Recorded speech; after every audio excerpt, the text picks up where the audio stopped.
আজকে আর্য সমাজ আর স্বামী দয়ানন্দ সরস্বতী সম্পর্কে বলবো। 19 শতকে ভারতে একটা গুরুত্বপূর্ণ ধর্মীয় সংগঠন হলো এই আর্য সমাজ। 1875 খ্রিস্টাব্দে স্বামী দয়ানন্দ সরস্বতী বোম্বেতে এই সংগঠনের প্রতিষ্ঠা করে। এই সংগঠনের মেইন উদ্দেশ্য যেগুলো ছিল, মানে এই সংগঠনটা মেইন যে সমস্ত কাজের উপর সব থেকে বেশি জোর দিয়েছিল সেইগুলো হলো হিন্দু ধর্মের অভ্যন্তরীণ সংস্কার। মানে তৎকালীন সময়ে হিন্দু ধর্মের বিভিন্ন আচার অনুষ্ঠানে যে বিভিন্ন কুপ্রথার প্রচলন উঠে আসে সেইগুলোকে সমাপ্ত করে দিয়ে পুনরায় নতুন করে আবার হিন্দু ধর্মের প্রচার। এছাড়া হিন্দুদের শুদ্ধিকরণ, মানে বিভিন্ন কারণে যে সমস্ত হিন্দুরা তাদের ধর্ম পরিবর্তন করে মুসলিম, খ্রিস্টান, শিখ, বৌদ্ধ বা জৈন ধর্ম গ্রহণ করেছে তাদেরকে সেই সমস্ত ধর্ম থেকে পুনরায় আবার হিন্দু ধর্মে দীক্ষিত করা। এছাড়া তৎকালীন সময়ে এই যে হিন্দুদেরকে মুসলিম বা খ্রিস্ট ধর্মে ধর্মান্তকরণ করা হচ্ছিল, এই কাজকে সমাপ্ত করে দেওয়া, এটাও এই আর্য সমাজের উদ্দেশ্য ছিল। এছাড়া সব থেকে গুরুত্বপূর্ণ যে উদ্দেশ্য ছিল সেটা হলো সবাইকে বৈদিক শিক্ষা দান করা এবং ভারতে বৈদিক যুগের মতন একটা সমাজ তৈরি করা। ব্রাহ্ম সমাজ বা প্রার্থনা সমাজের মতন এই আর্য সমাজও এক ঈশ্বরবাদে বিশ্বাস করত এবং এই আর্য সমাজ মূর্তি পূজারও ঘোর বিরোধী ছিল। এছাড়া সমাজের অস্পৃশ্যতা, বিভিন্ন কুসংস্কার, জাতিভেদ প্রথা এইসবেরও ঘোর বিরোধিতা করে। যদিও সমাজের বিভিন্ন রকম কাজে এই সংগঠন তার যোগদান দিত এবং সেই সমস্ত কাজে প্রচুর উৎসাহও দেখাতো, যেমন নারীদের স্বাধীনতা, নারী পুরুষের সমান অধিকার, স্ত্রী শিক্ষা, এই সমস্ত জিনিসে উৎসাহ দেওয়া। এছাড়া বাল্যবিবাহ, বহুবিবাহ, পণ প্রথা, বলি প্রথা, এই সমস্ত জিনিসকে সমাপ্ত করে দেওয়া।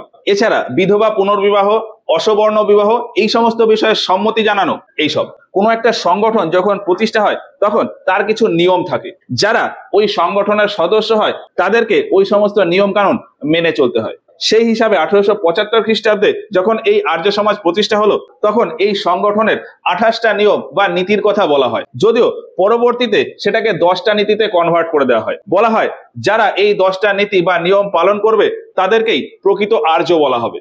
এখন 1875 খ্রিস্টাব্দে এই আর্য সমাজ বোম্বেতে প্রতিষ্ঠা হলেও এর পরে ভারতের বিভিন্ন জায়গায় এই সংগঠনের ব্রাঞ্চ খোলা হয়, যেমন 1877 খ্রিস্টাব্দে লাহোরে, তারপর 1878 খ্রিস্টাব্দে গিয়ে মুলতান আর মিরাটে, আর তারপর 1881-তে আগ্রাতে। এই যে এইখানে হলো আগ্রা। গুরুত্বপূর্ণ এই জায়গাগুলোতে এই আর্য সমাজের মেইন ব্রাঞ্চ খোলা হয়। এছাড়াও ভারতের বিভিন্ন জায়গায় আরো প্রচুর ব্রাঞ্চ ছিল।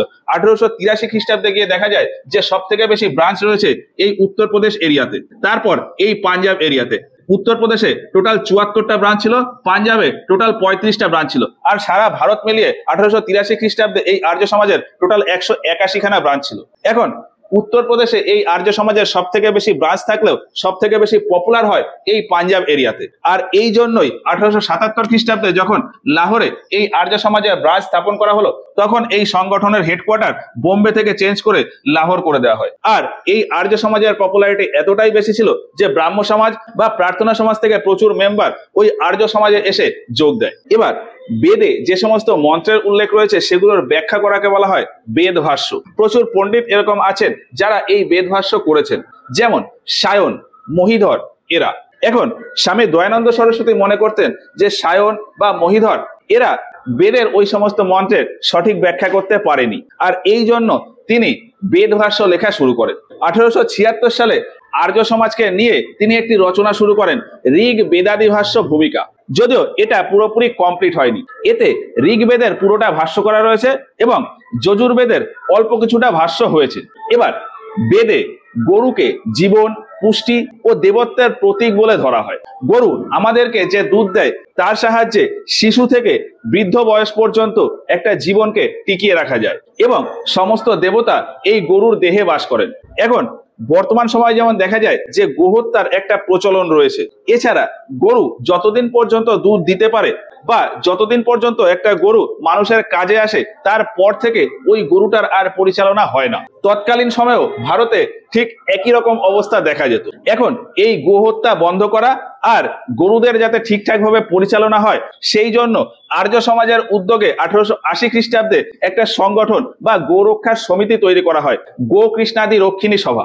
এবং স্বামী দয়ানন্দ সরস্বতী একটা গ্রন্থ রচনা করেন, গো করুণা নিধি, এবং সেটা পাবলিশ হয় 1881 সালে। এছাড়া গোরক্ষা নিয়ে বিভিন্ন সময় বিভিন্ন আন্দোলনও হয় এই আর্য সমাজ দ্বারা, আর এর ফলে বিভিন্ন সময় বিভিন্ন জায়গাতে হিন্দু মুসলিম দাঙ্গাও হয়। এবার এই আর্য সমাজ পরিচালনা করার জন্য 1880 খ্রিস্টাব্দে গিয়ে স্বামী দয়ানন্দ সরস্বতী অল্প কয়েকজন লোককে নিয়ে নতুন একটা সমিতি তৈরি করেন, পরোপকারিণী সভা। পরে 1883 খ্রিস্টাব্দে গিয়ে যখন স্বামী দয়ানন্দ সরস্বতী মারা যান, তার আগে তিনি বলে গিয়েছিলেন যে এই আর্য সমাজের সমস্ত দায়িত্ব থাকবে এই পরোপকারিণী সভার উপর। এবার আর্য সমাজ যে ধরনের কাজ করত তাতে বলা যায় যে আর্য সমাজ তার বৈদিক শিক্ষা প্রচারের মাধ্যমে ভারতে হিন্দু রাজ প্রতিষ্ঠা করতে চেয়েছিল। যদিও এই আর্য সমাজের নীতিবাক্য ছিল সমগ্র বিশ্বকে আর্য বা মহৎ করে তুলতে হবে এবং ভারত শুধুমাত্র ভারতীয়দের জন্য। এখন স্বামী দয়ানন্দ সরস্বতী প্রথম দিকে মনে করেছিলেন যে শুধুমাত্র বৈদিক শিক্ষা প্রচারের মাধ্যমেই ভারতে সমাজ সংস্কার করা যাবে, কিন্তু আর্য সমাজ তৈরি করার পর তিনি বুঝতে পারেন যে শুধুমাত্র বৈদিক শিক্ষা দিলে হবে না, বৈদিক শিক্ষার সাথে সাথে পাশ্চাত্য শিক্ষার জ্ঞান আর বিজ্ঞানেরও প্রয়োজন আছে। যদিও তিনি বলেন যে পাশ্চাত্য শিক্ষা থেকে ঠিক ততটুকুই জ্ঞান নিতে হবে যতটুকু এই বৈদিক শিক্ষা আরো ভালোভাবে বোঝার জন্য প্রয়োজন। এবার বৈদিক যুগের রীতি অনুযায়ী খাবারে ননভেজ মানে আমিষ এলাও ছিল না। এবার 1875 সালে এই আর্য সমাজ তৈরি হওয়ার কিছুটা সময় পরে গিয়ে দেখা যায় যে এই সংগঠনের ভেতরে দুই রকমের গ্রুপ তৈরি হয়ে গেছে। একটা গ্রুপ বলতো যে আর্য সমাজে ননভেজ মানে আমিষ খাবারকে এলাও করা উচিত, অন্যদিকে আরেকটা গ্রুপ বলতো যে না, আর্য সমাজ ভেজ মানে নিরামিষ খাবারেই ঠিক আছে। যদিও স্বামী দয়ানন্দ সরস্বতী এই ননভেজের ব্যাপারটাকে কখনোই প্রশ্রয় দেননি, কিন্তু সময় যেতে যেতে এরও একটা মীমাংসা হয়ে যায়। 1883 খ্রিস্টাব্দে যখন স্বামী দয়ানন্দ সরস্বতী মারা যায়, তারপরে গিয়ে দেখা যায় যে খাবারের ভিত্তিতে এই আর্য সমাজ দুই ভাগে ভাগ হয়ে গেছে। আর্য সমাজের ভেতর যে গ্রুপটা নন ভেজ এলাও করতো তাকে বলা হতো সংস্কৃত দল বা কালচার্ড পার্টি, আর যে গ্রুপটা নন ভেজ এলাও করতো না মানে ভেজিটেরিয়ান তাকে বলা হতো মহাত্মা দল বা মহাত্মা পার্টি। এখন এটা খুব একটা ভাইটাল ডিভিশন না।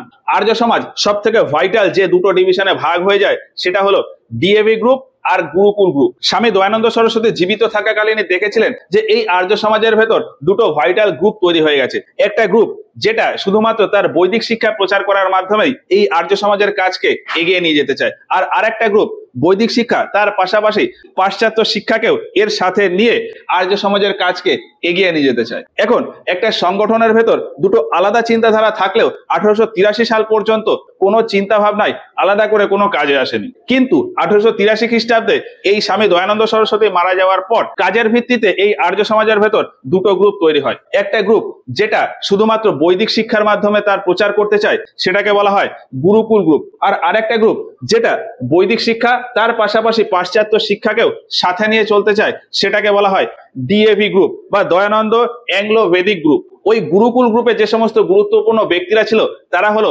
স্বামী শ্রদ্ধানন্দ, যার আরেক নাম লালা মুন্সিরাম, এছাড়া লালা হরদয়াল এরা।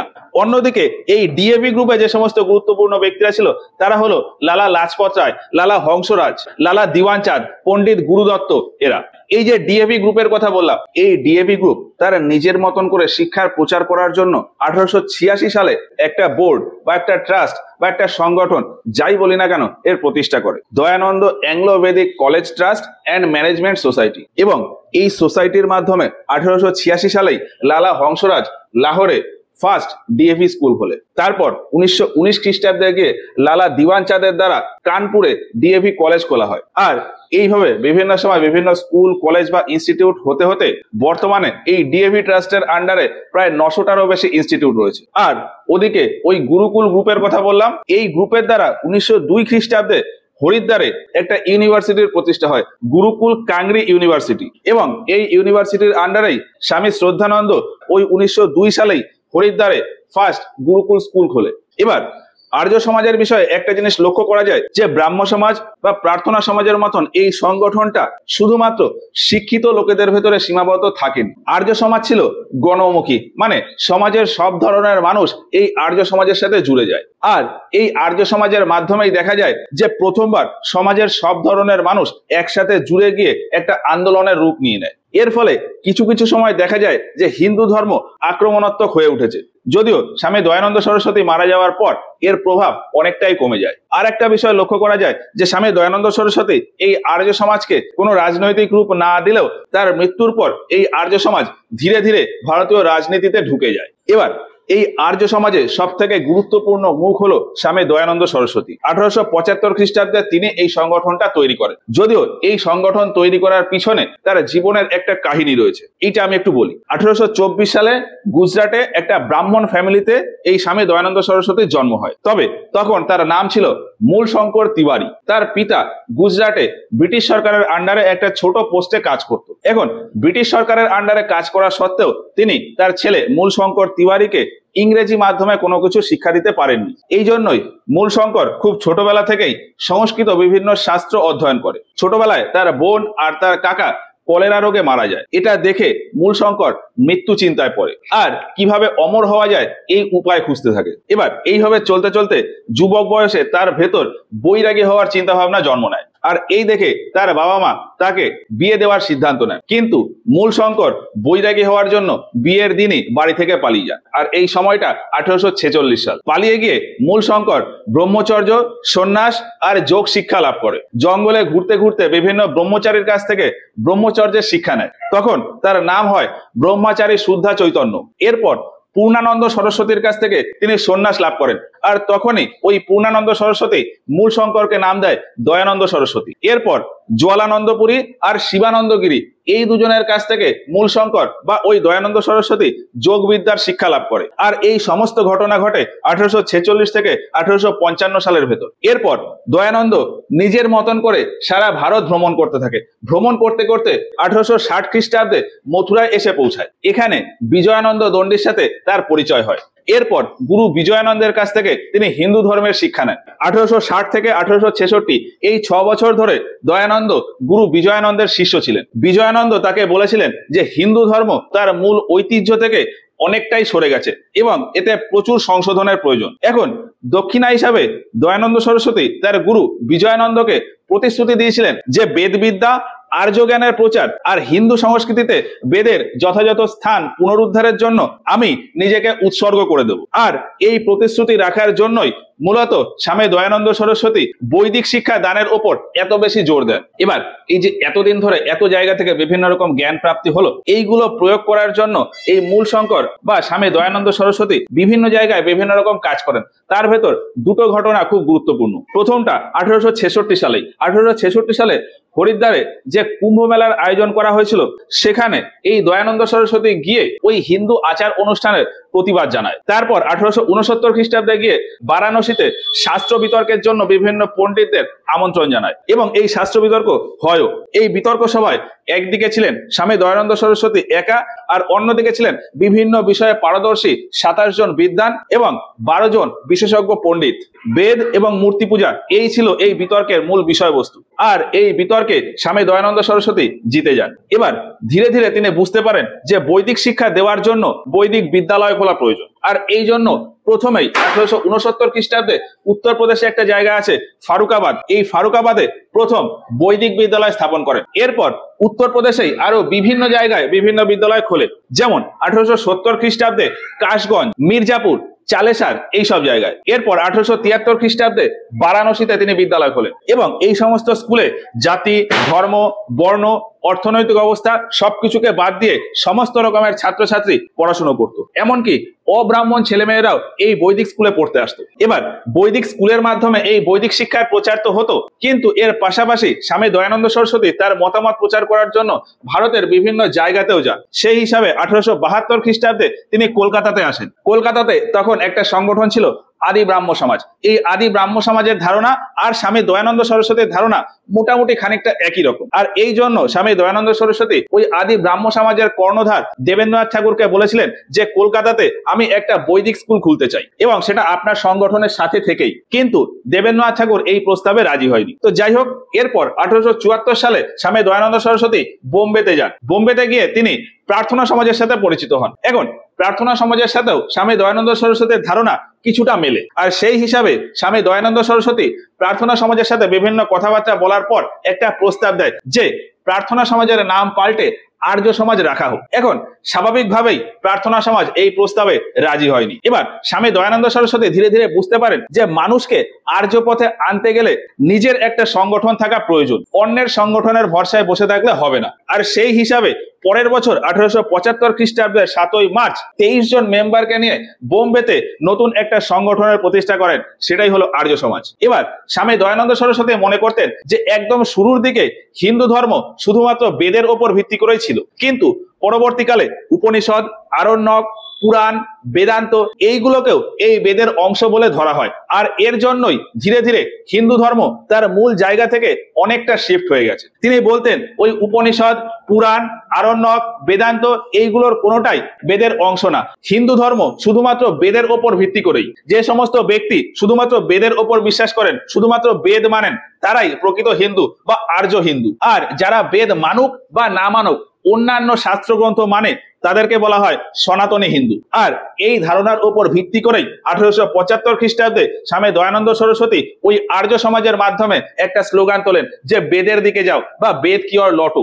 যদিও এই আর্য সমাজ তৈরি করার আগেই স্বামী দয়ানন্দ সরস্বতী হিন্দু ধর্ম নিয়ে তার ব্যক্তিগত বিভিন্ন চিন্তাধারা একটা গ্রন্থ বা একটা পুস্তকে রচনা করেছিলেন, যার নাম হলো সত্যার্থ প্রকাশ। এটা পাবলিশ হয় সালে। এই সত্যার্থ প্রকাশ থেকেই জানা যায় যে স্বামী দয়ানন্দ সরস্বতী এমন একটা ভারতের কল্পনা করেছিলেন যেখানে সবাই আর্য, অর্থাৎ সবাই একটাই ধর্ম মানে। সেখানে কোনো সাম্প্রদায়িকতা নেই, কোনো কাস্ট সিস্টেম নেই, কোনো জাতিভেদ প্রথা নেই, এমনকি সেখানে কেউ কারোর গোলামও নয়। তো যাই হোক, 1875 সালে বোম্বেতে আর্য সমাজের প্রতিষ্ঠা হয়। আর আর্য সমাজ এর পর থেকে কিভাবে কি করে সেটা তো একদম প্রথমেই আমি বললাম। তো যাই হোক, এই হচ্ছে ওভারঅল আর্য সমাজ আর স্বামী দয়ানন্দ সরস্বতী।